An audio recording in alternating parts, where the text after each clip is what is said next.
Welcome to the Experience Darden podcast. I'm your host, Brett Twitty, and you are listening to a new episode. On this episode of the podcast, I'm excited to share my recent conversation with Maggie Edmunds and Rebecca Welbourn. Maggie and Rebecca are second-year students in our Full-Time MBA Class of 2021, and they are also members of the Graduate Women in Business Leadership Board. I recently connected with Maggie and Rebecca via Zoom to talk a bit more about their backgrounds, how they decided to pursue an MBA, what led them to Darden, what GWIB has planned for this year, and much more. I think you're going to enjoy this conversation. So without further ado, here's my interview with Maggie Edmunds and Rebecca Welbourn. Maggie, Rebecca, welcome to the podcast. Thank you so much. It's great to have you here. Before we get into the sort of meat of the conversation, just want to check in with y'all, see how you're doing at this time. Maggie, how are you doing? Good. I think we're going through a lot of changes. I think the whole world is right now. And so it's an interesting time to be navigating it in business school. But I firmly believe that you kind of see what a school and people are made of when they go through crisis. And so very lucky to be with the people I'm with at Darden as we learn to navigate these kind of corny but unprecedented times together. It can be said a lot, but doing well. And again, apologies if you hear my dog barking in the background. That is the new work from home mentality that we're getting everything from everyone. I'm pretty sure we've had pets on the podcast before, so that is no problem at all. And Rebecca, how are you doing during this time?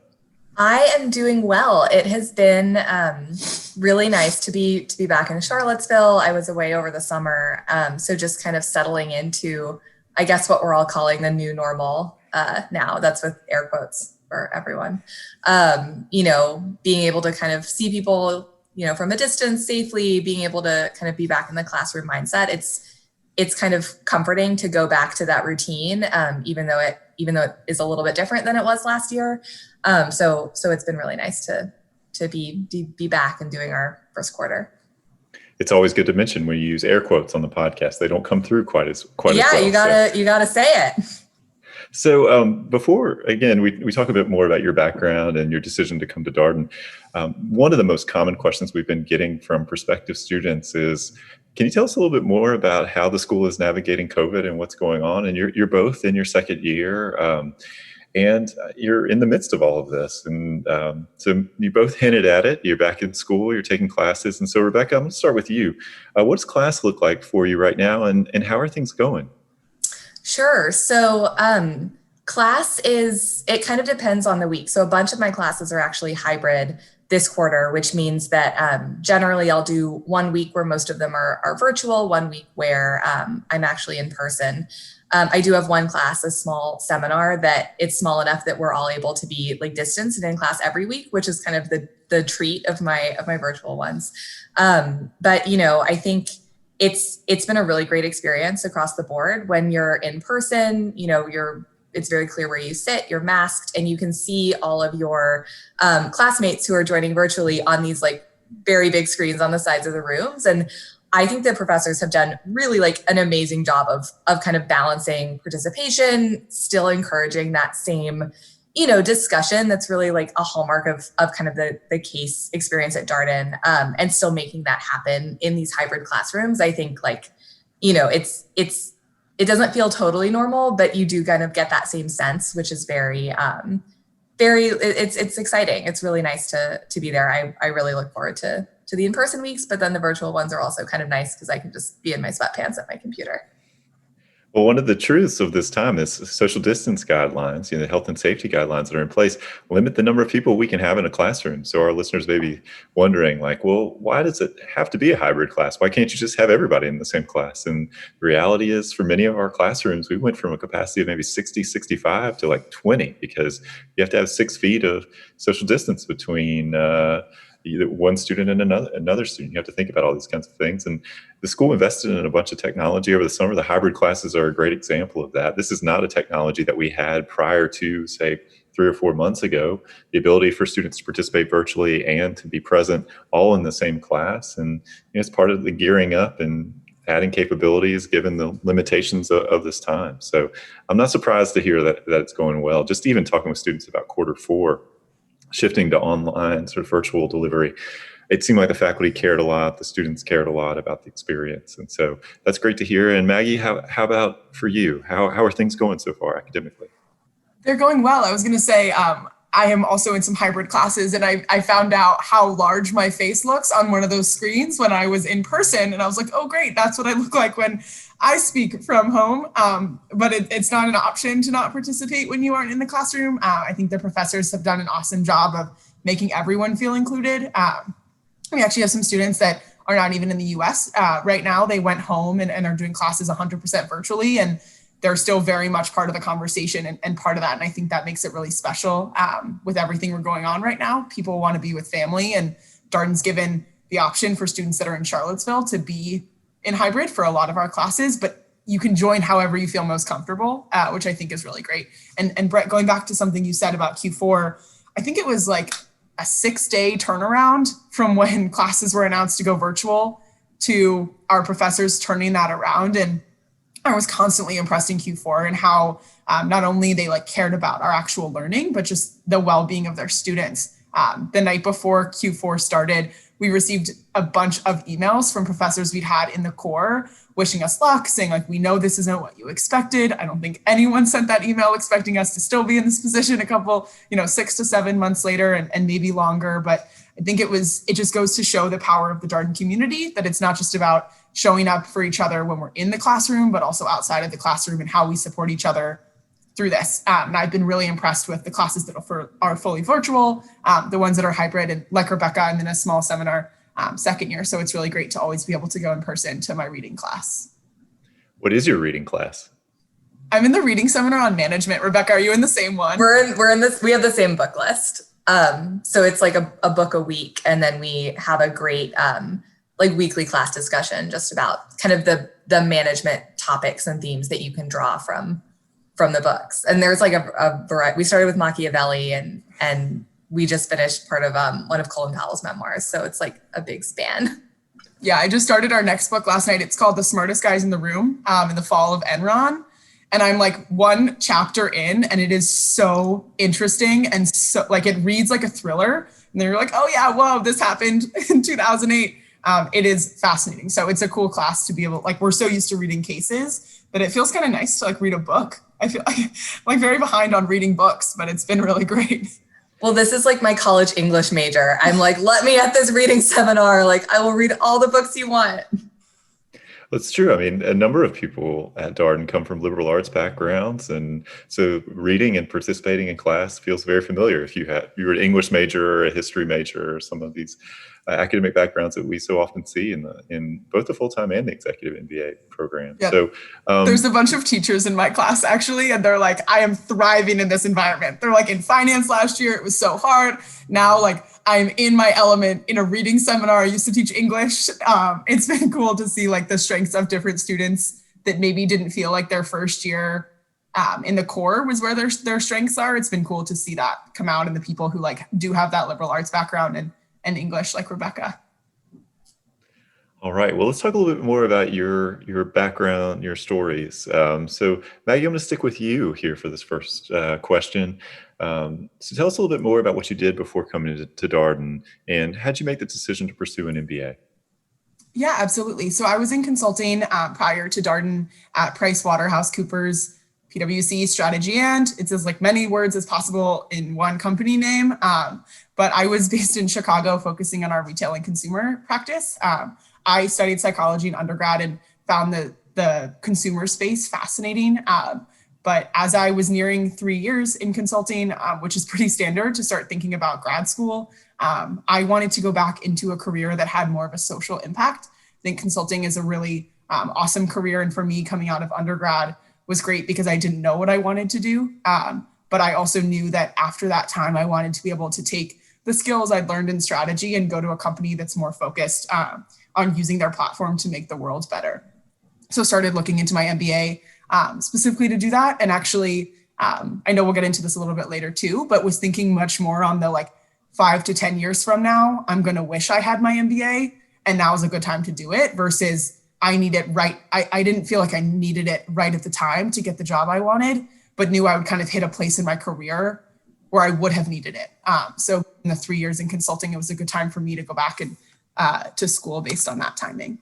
And Rebecca, how about you? What's your background prior to Darden, and how did you decide to pursue an MBA? So I already mentioned I was an English major. I worked in book publishing at Penguin Random House in New York for a while after undergrad, and kind of in a variety of roles. I stayed within the same division, but bounced around a little bit from publicity to more of like a kind of strategy business type of role. And I really loved it. I mean, I had like such a personal passion for like what we were doing. I feel like I discovered like great authors who I'm still a huge fan of. But part of the reason I wanted to change is I'm from Texas originally, and I knew that staying in publishing wasn't going to give me a ton of geographical flexibility. I kind of wanted to just see what else was out there, see kind of what other avenues I might be interested in. And frankly, I think I started thinking about the MBA, and at first I was like, oh, I don't know if I can swing that. Like, I don't know if I can do the test prep. I don't know if I can do like a finance class. And my thinking just kind of progressed until I was like, I absolutely can do this. I'm just going to like set my mind to it and go from there. And so, yeah, that was kind of the decision-making process. I think it was a little bit less potentially like structured than Maggie's, but more just a like, I want to expand my horizons. I want to gain some of these skills. And frankly, I was like, there's no reason why I can't do it. So I will. That's a powerful thing, just to kind of set your mind on it and say, I'm going to do this and I can do this. What about Darden specifically resonated with you?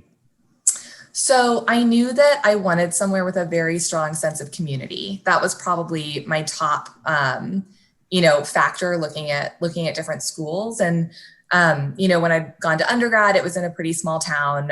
Everyone lived on campus all 4 years. And so I was looking for that same sort of both like, physical community. I wanted people kind of in the same place near the school so I could see people, outside of the classroom, but also that sort of intellectual, emotional community where people would be supportive. I didn't want a learning environment where I felt, where I thought I would feel like intimidated or like I couldn't, be really authentic to who I was. And all the conversations I had with students and with people in admissions at Darden kind of bolstered that for me. I felt very, very comfortable in my visits. I felt, like it was just a good kind of personality fit. It felt really, really right. And that has definitely been borne out in my experience. And one of the things that's always struck me as interesting is how the case method helps shape the community, right? Because you're learning about your classmates in class. And so community actually, for a lot of schools, I think it's extracurricular, right? It's all the stuff outside the classroom. Darden's interesting because it kind of begins in the classroom in many ways. Maggie, what appealed to you about Darden? Yeah, so actually my dad is a Darden alum. He graduated in the class of 1992, although he probably doesn't want me saying that on here.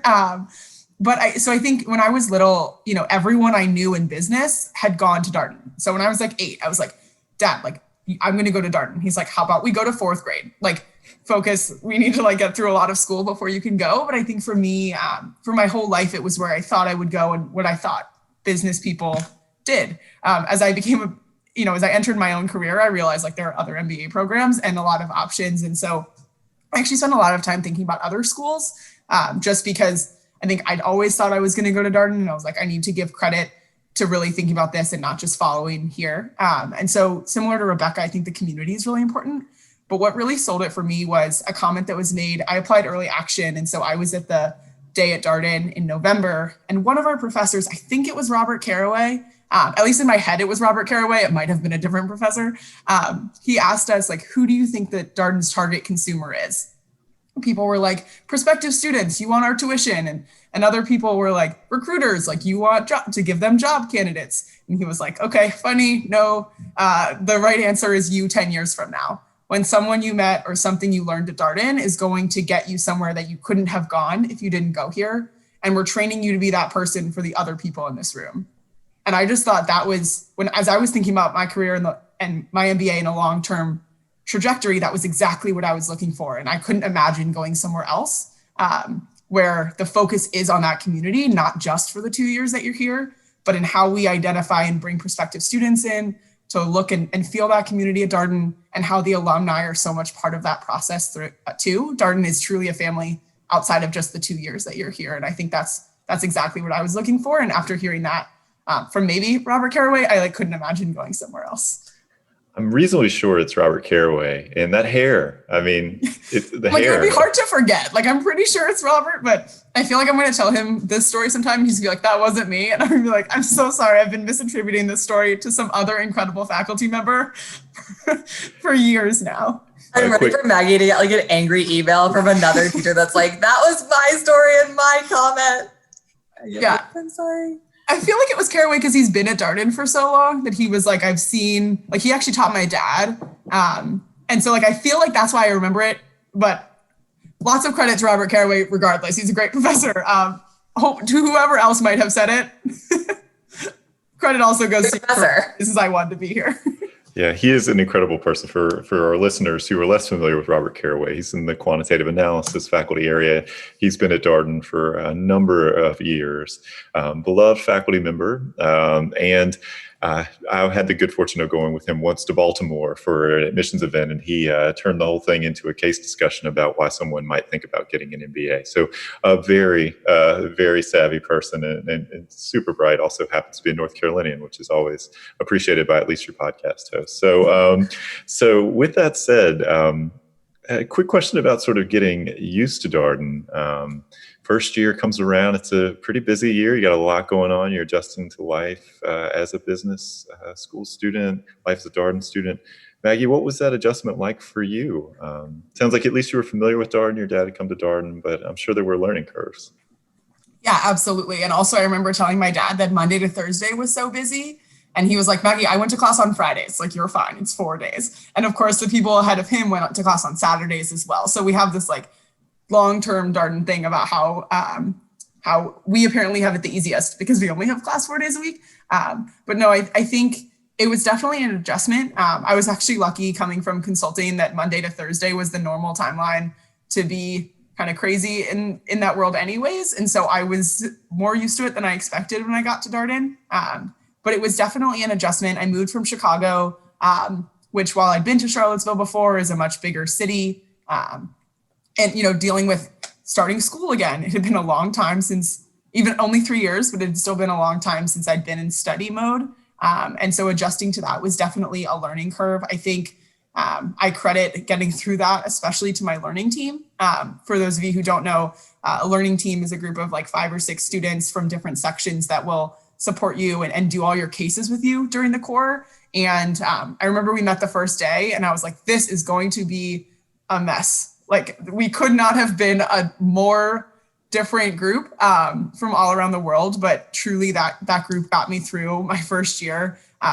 We spent a lot of time getting to know each other and bonding, but we always knew we had this safe space to come to with people that were supporting us. And we could ask for help. We could admit that we were struggling. And I think that was really helpful because there can be in all parts of our lives, a pressure to always seem like you have it together. And that I think can be really difficult at Darden, where it seems like everyone else is happy and organized. And you're like, am I the only one that feels this way? And being able to find friends that can help you through that, I think is really helpful. I was lucky to know Rebecca. Actually, we had met at a conference earlier that summer and then actually been in Vienna, Austria together at the same time. So in the same hotel on the same floor. So very weird circumstances. But when we started school, it was so awesome to have people that I'd been able to meet through some of the Darden pre-stuff that I felt comfortable asking for help. And I think learning to ask for help is a really big thing at Darden and a skill that you will fortunately or unfortunately gain during your fall semester as you adjust to life at Darden. It's super important, and it can be really hard in any graduate school environment, but particularly in business school, to say, I'm having a hard time with this. I'm struggling. I feel overwhelmed right now, or, hey, that interview didn't go as well as I had hoped, or I'm not understanding finance still, whatever it might be. So it's important to be willing to be vulnerable. I think that's something that's come up on the podcast a bunch as we talk with people, particularly as to how people leverage their learning teams and use those teams. Rebecca, you had mentioned being an English major. I'm sure for some of our listeners, they're wondering, well, how did you get up to speed with the quantitative topics? And, what was your adjustment to Darden like? What were your learning curves? Totally. Well, one thing that definitely helped me get up to speed was I did the Darden before Darden, about like a week and a half long program before classes start. And it just kind of covers some of the very basic like finance, accounting, econ, and like decision analysis topics. I think those are the ones. And it was great because it gets you on the Darden like class schedule right away. You have a fake learning team. You're just kind of like getting your feet wet so that, you know, when you get to real class, you're like, oh yeah, like I might not know a ton about this, but I kind of have some context to like understand this, you know, accounting rule or something like that. So that was super helpful. I think in terms of a learning curve, like when I think back on it, the subject matter definitely was a lot for me to get on top of, but it was like time management more than anything else. I've always really enjoyed school, really enjoyed studying. So while it definitely was challenging, I felt like I could work on that. But for me, it was just like, you know, honestly, like waking up and being alert at like an 8 a.m. class. Cause like I'm not a huge morning person, managing like meetings and learning team and when recruiting starts and, you know, figuring out like where I was going to, you know, get meals from that day, kind of working all of that into a schedule. Took some kind of adjusting on my part, but beyond that, I think, you know, I would meet with professors if I was, you know, in a class where I was like, I'm not really sure like what we talked about today. And they were so helpful. I mean, we've talked already about how great the faculty are, but I would come in and say like, you know, I actually haven't had this topic before. Could we talk about it more in depth? You know, sometimes they would be like, yeah, get up to the whiteboard and kind of like write out what you think this is or like draw it out. And I'd be like, no, like didn't you hear me? Like, I don't understand it. And they'd be like, yeah, that's okay. Like you can, you know, let's see where you go. So I just thought that was all super kind of helpful and just like, yeah, the friends you make, like your learning team, your section is really tight knit and is really helpful.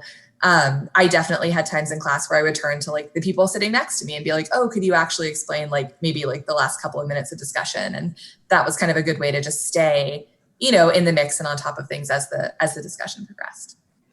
All right, let's take just a second for section pride here on the podcast. We do try to make sure that people who are listening to the podcast know this is a big part of life in your first year. So, Rebecca, what was your section and mascot color? Anything that y'all did from a norm standpoint?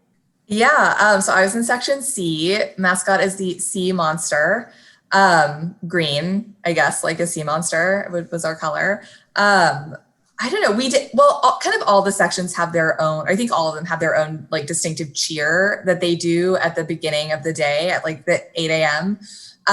So we had like a very loud and raucous cheer that just kind of like got people awake. You know, sometimes I was there just kind of like whispering along and, you know, you do whatever you need to do to kind of get started. But yeah, those were some of our fun facts. Yeah, and Maggie, how about you? What was your section mascot color and any norms or cheers that y'all had? Yeah, so I'm section E, very proud. I was actually section rep for section E, which just means that you basically get the role of helping lead your section. I was very lucky to have a leadership team that took on a lot of that, but it was an awesome experience. Our colors are black and yellow. We like to say it's mostly yellow because we are very goofy, but we did feel intense when we showed up at Darden Cup in all black because everyone at least had that color, whereas sometimes other sections were like, how do we get enough orange for this? But we one of our big norms is that we clap for cold calls. So at Darden, cold calls are when you didn't raise your hand, you just get called on in class. And we would always clap for those, first to kind of pump the person up, but also to give them a second to think about what they were going to say before they had to do that. And we'll do it in the middle of class. I know students are doing it now over Zoom. It has continued. I still see people from Section E and all of our electives clapping when there's a cold call. But there's a lot of pride that goes into that and supporting each other. And I can say I was not used to the clapping for cold calls until Q4 when I was in a class with a bunch of Section E people and I got a cold call and they all clapped for me and it like really made my day. Like I was like, oh my God, like what a great norm. I feel so special. Then I had to do the cold call, which was like, fine. It's something we take very seriously and we're trying to get other sections into it. We're like, this is our thing, but clapping does not have to be only us. But if you hear a lot of clapping, it's us. Like at all the Darden Cup sidelines, people had like cool cheers. We were just clapping really loud. Like we need to work on the cheer part a little bit. Well, we're happy to be part of spreading the word here on the podcast. Who knows, future class, or even if you have any classmates listening to this, they will maybe take up this mantle. So second year is a very full year for students. There's a lot going on. You've got electives that you're taking. You also typically the year when people take on leadership roles in student organizations. So we invited you on the podcast. It's become something of an annual tradition to have a few members of the GWIB leadership board here on the podcast. So great to have you both here. Maggie, what is your role with GWIB? Maybe before we get to that, also tell us a little bit more about your role, but really what is GWIB for our listeners who may be less familiar with this organization? Yeah, so you guys will hear it referred to as GWIB. There's a lot of acronyms here at Darden, but GWIB stands for Graduate Women in Business, which is an organization that supports all female students at Darden, as well as faculty and staff. We work with the female faculty and staff a lot. And we also support male allies. So actually every member of Darden is a member of GWIB, and on promoting women in business and supporting and building community in this space. We have a lot of, we kind of touch all parts of the Darden experience across social, career, and academics, and are really here as a support system. And I am very honored to be the president of GWIB this year. And Rebecca, what's your role on the GWIB board? I am VP of Communications. So in practice, what a large part of that is working very closely with Maggie on our weekly newsletter, figuring out, the kind of message we think is applicable that week, making sure our events get, publicized, people are aware of it, fun stuff like that. Our English major is coming in handy again. As always, Rebecca is one of the best writers I have ever met and turns my jabble that I submit for the intro to these emails that go out every Sunday into something that sounds very coherent and intelligent before it goes out to the entire student body. Her edits are hugely important.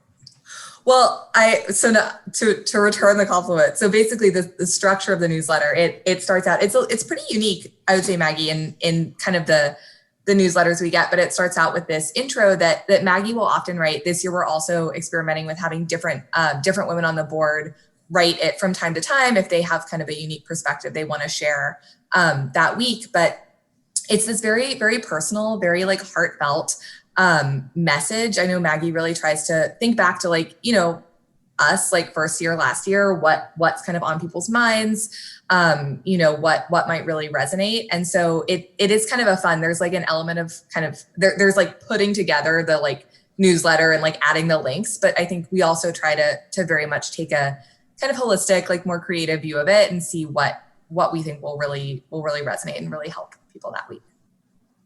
Well, one of the things we stress with prospective students is the extent to which current students really own the extracurricular life of the school. I mean, this is student self-governance, this sort of great University of Virginia tradition where, students are really directing much of the life of the business school and the university generally.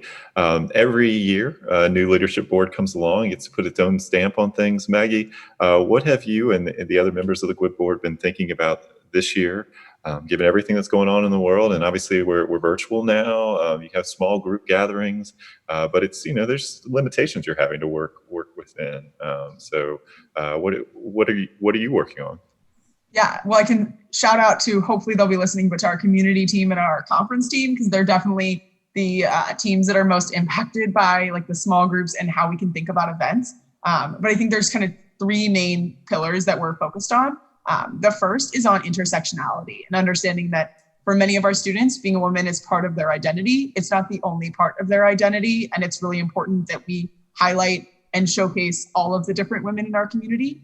So actually today, on the day of the recording, we hosted a panel with the Hispanic American Network at Darden and the Latin American Student Association with several women in business that identify as Hispanic or Latinx. And we also have done one we're doing a lot of these kind of throughout the year with some of the other affinity clubs on campus to talk about that intersection of gender and race or ethnicity or sexual orientation, and understanding how we each have similarities, but also differences as we go through our careers. Another piece is community. Rebecca's talked about this and the importance of that, but I think especially during COVID times and especially in welcoming the first year class in a new way, it's been really important to us to highlight what the community at Darden means and giving them opportunities not only to meet each other, but to meet us and be able to lean on us for help actually have a mentorship program where every single first-year woman is matched up with a second year for support.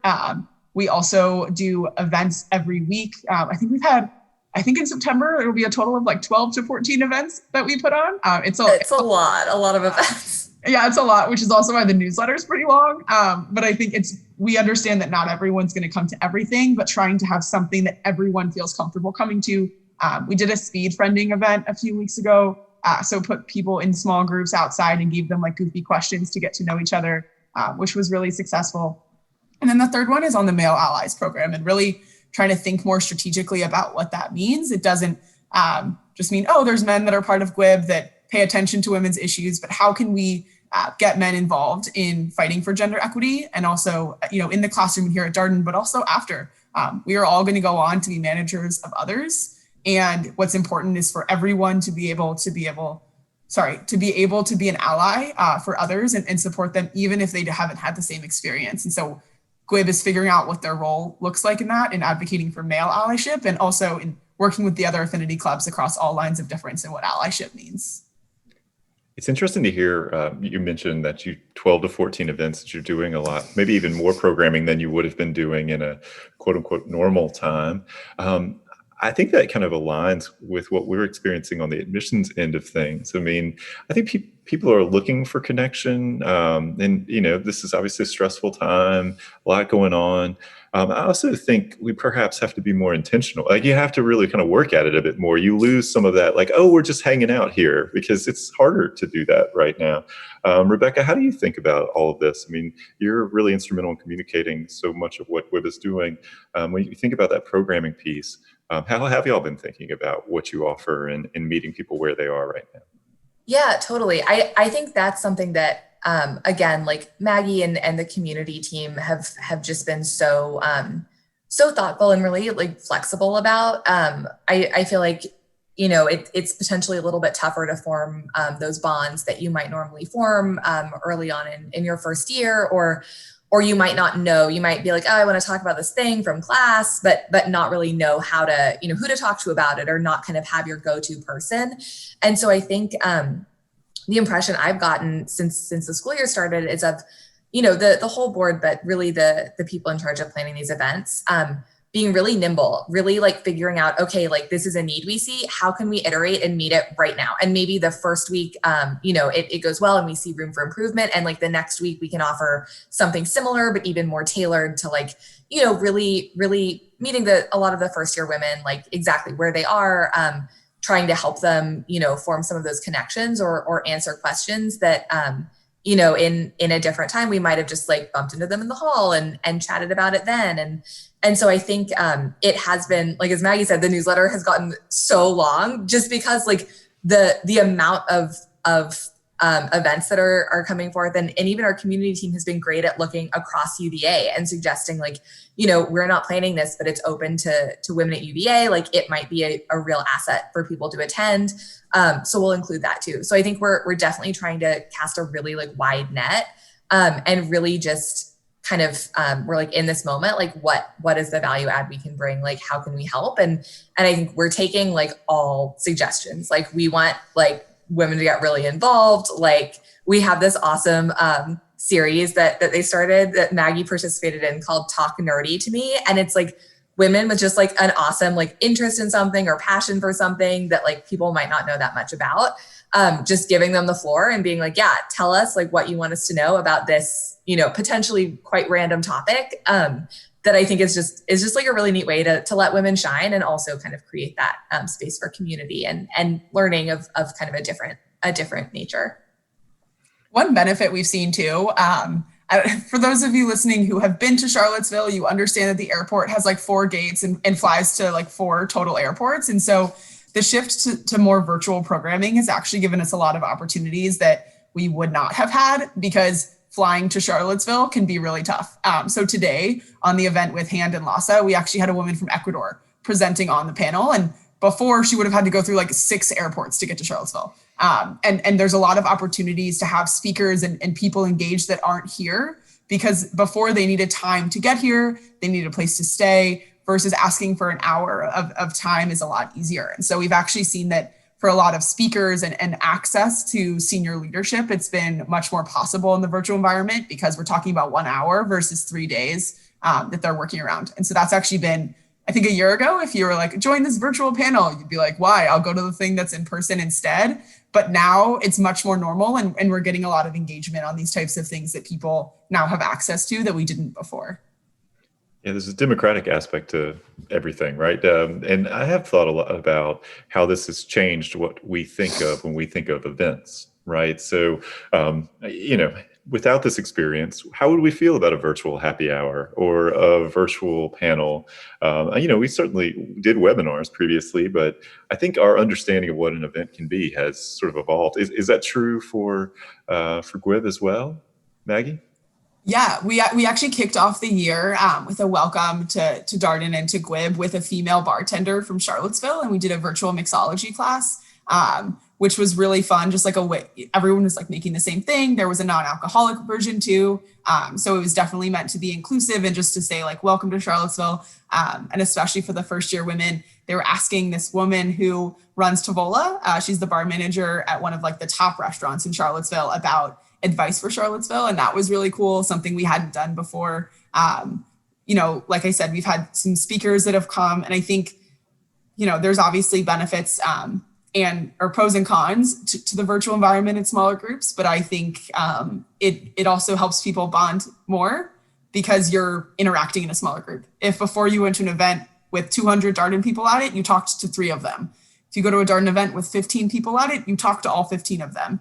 And you're able to build stronger relationships earlier on. And that's something that I'm excited for the first year class. I know it's really tough. And obviously what events look like change, but I'm hoping that they're able to get to know their classmates better in a more intimate environment than we might have had before.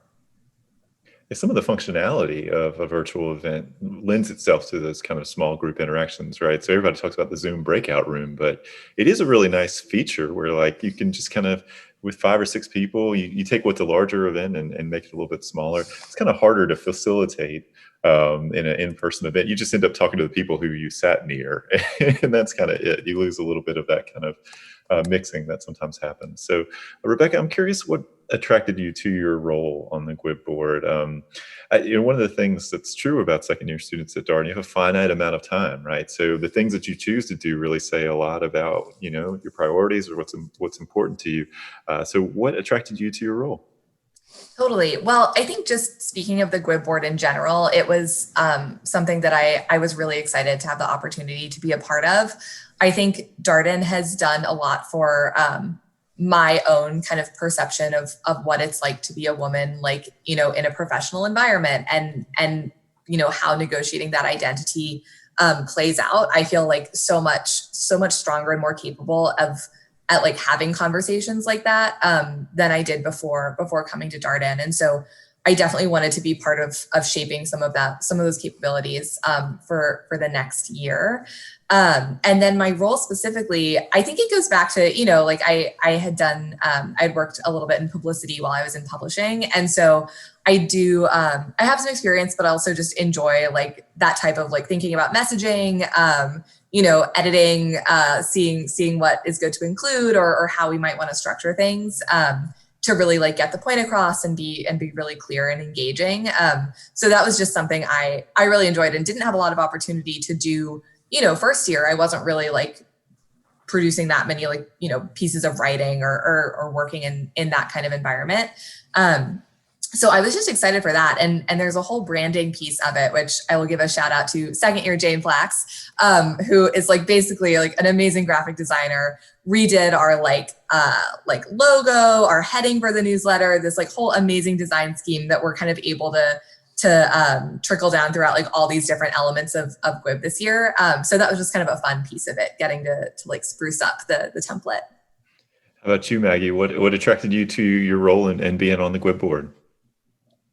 Yeah, I think it's a lot of what Rebecca said of just being part of these conversations, that there is a difference for women in business, and how do we equip Darden women to enter that workforce, and also how do we prepare ourselves to change it. I think there's an expectation for women that we're going to kind of stick with what's happening and learn to adjust, and we are learning as much as we need to be able to make it in the workforce as it exists today, while also not being willing to deal with it and are pushing for change. And I think that's something I wanted to be part of.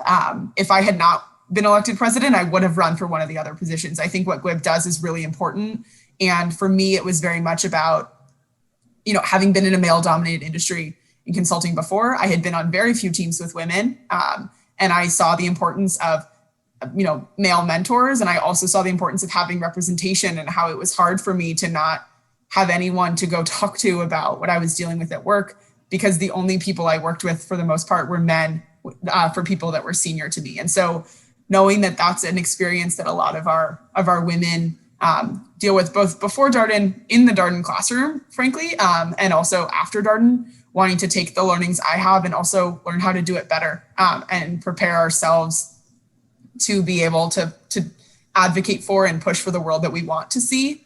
I think our board meetings are, we talk a lot about like pump up songs and like how everyone is, but I think I'm inspired every time we have those conversations, and by the work that the whole board is doing, much of which I can take zero credit for, to leave Darden in a better place as we fight for gender equity for women in the classroom, and also, getting more women to Darden in the first place, all the way to how do we better engage our female alumni and get them involved in the current Darden experience, so that people can make choices around where they go work based on those authentic relationships and where they feel comfortable. I think GWIB has a lot of power at Darden to provide community, and I wanted to be part of that. And the first opportunity for that was president. And if that hadn't worked out, I would for sure have run for something else, because I think this is really important. And I couldn't have seen myself doing anything else or leaving a different legacy at Darden than this. Well, it sounds like y'all already have a lot underway this year, but what are you looking forward to in the coming months? I mean, GWIB, it seems like, and I get your newsletters as well, and so I kind of have a arm's length understanding of what's going on. But what are you looking forward to in the coming months, Maggie? Yeah, I'm really excited for the GWIB conference. So there's a conference for 2 days every November for first-year women, and we bring in companies that sponsor GWIB, and it's not a recruiting conference. It's actually much more of an opportunity to connect with female alums from Darden at these different companies. I think it helps a lot in the recruiting process, because you have stronger relationships than just your standard networking call. But it's also a time to pause. And there's so much going on all the time with academics and recruiting and clubs, that even though this is with a club, it's much more about like, where are you today? And where do you want to get to, and helping build your female community around you for that. Our theme this year is the power of you, which is about strength and resilience and perseverance, which I think made sense pre-COVID and now is like especially relevant and important. But I think it's a really special kind of pause. It was for me last year to take a step back and think about why I'd gone to business school, what I wanted out of it, and what was important to me, when you can get very easily caught up in the minute details of, did I read my case? Am I ready for that potential cold call? Oh no, I have a networking call. And that pause, I think, is really special and comes at a needed time. So I'm really excited to continue working with the team to get that delivered for November for the first years. I think it'll be really special.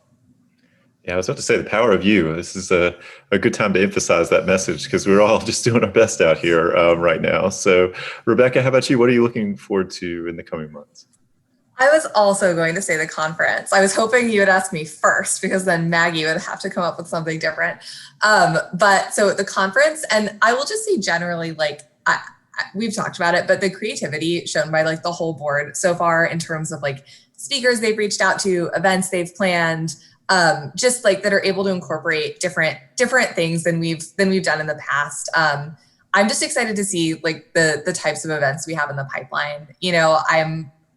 They're just like a fun kind of like breath of fresh air, and I'm excited to see like where they go. Hopefully fingers crossed things will start to look better. At sort of the big picture level in terms of what we can do. So just to keep fostering those bonds. Well, there's something to be said for limitation fostering a certain amount of creativity, right? So, we're operating within, certain restrictions and certain parameters, and you can't do what you would have just quote unquote normally done. And so how do you solve for some of these things? How do you build community? How do you help facilitate connections and help people feel supported? So Rebecca, last question here. Typically the last question we ask of all of our podcast guests. Any advice for our listeners out there, for our prospective students considering Darden? Yeah, I think I would just say I've found one of the things that drew me to Darden, and something that I found is like everyone is really excited and interested in hearing your story and like your kind of authentic journey to, how you came to Darden. And I can just imagine that it's, there's a temptation to try to kind of be like, oh, here's like the very hard business skills I've exhibited, even if maybe that's like not exactly what you've been up to every day, and I just think there's value in like being really authentic, being really transparent about like where you're coming from, why you're interested in an MBA. I feel like everyone I've met at Darden has been so receptive and like interested in hearing about that. And so I would just say like, be like really authentic. Don't try to like fit yourself into a certain box if that doesn't become apparent, and like that's fine. I think that's great advice. Resonates with a lot of what our other podcast guests have shared about sort of the importance of authenticity in the application process, something that we talk about a lot from the admissions end of things. I think there's a tendency when you're a prospective student to kind of like try to sanitize everything and write the responses that you think the admissions committee wants to hear and kind of focus on sort of externalizing all of this stuff. Whereas the reality is it's all about your narrative and sharing that story. So Maggie, a word of advice for our listeners out there? Yeah, Brett, I needed you to call on me first on this question because I also was going to say the same thing. So there we go, Rebecca, we got each other back. I think what's important, kind of going off of what Rebecca said, but just want to highlight again, Darden is full of people from non-traditional backgrounds. And I think people talk all the time. They're like, I'm a non-traditional background. A close friend ran a library before business school. And I remember talking to her and she's like, I'm very untraditional. And I was like, well, what did you do? And she's like, oh, I ran the books. I ran the library. We brought it, did marketing. I was like, you did more of the things that we're talking about in these classes I did in consulting. And I think it's important to know like your experience that you have had is valued and has a place in our classroom. You don't have to have been a consultant. I know that sounds like I was one, but I frankly knew much less in the classroom about the actual operations of what was happening than the people who had done it in roles that might have seemed untraditional. And so you don't need to fit yourself into a mold of what you think a business school is looking for. I think pick the place where you can be yourself and where you feel like you're most welcomed for who you are, and who you are is enough. And so you don't have to fit yourself into what you think Darden wants, because what Darden, in my opinion, Brett, maybe you can correct me, but is really looking for students that want to be here in this community, not just because it's a top business school, but because you want this community and this experience. And if you can showcase that and why Darden is the place you want to be versus just a top business school, I think that goes a long way, and understanding how that fits into your life goals. No correction needed, Maggie. We 100% are looking for people who are enthusiastic about Darden and want to be here affirmatively, right? Not just because it's a top business school, but it's because it's the place where they feel like they can really thrive. So thank you both. You've given me as a podcast host some things to think about with my question timing. It's always helpful, but I appreciate you both being here, taking time out of what I know is a really, really busy period for everybody. So I enjoyed our conversation. I always learn a few things here. So Maggie, Rebecca, thank you for being on the podcast, and stay safe and be well. Thank you. Thank you so much for having us. And that was my interview with Maggie Edmunds and Rebecca Welbourn, two second-year students in our Full-Time MBA Class of 2021. As always, if you have any comments, suggestions, requests, anything you'd like for us to cover here on the podcast, we're all ears. We can be reached at Darden, that's DARDEN, @virginia.edu. Until next time, stay safe, be well, and thanks for listening.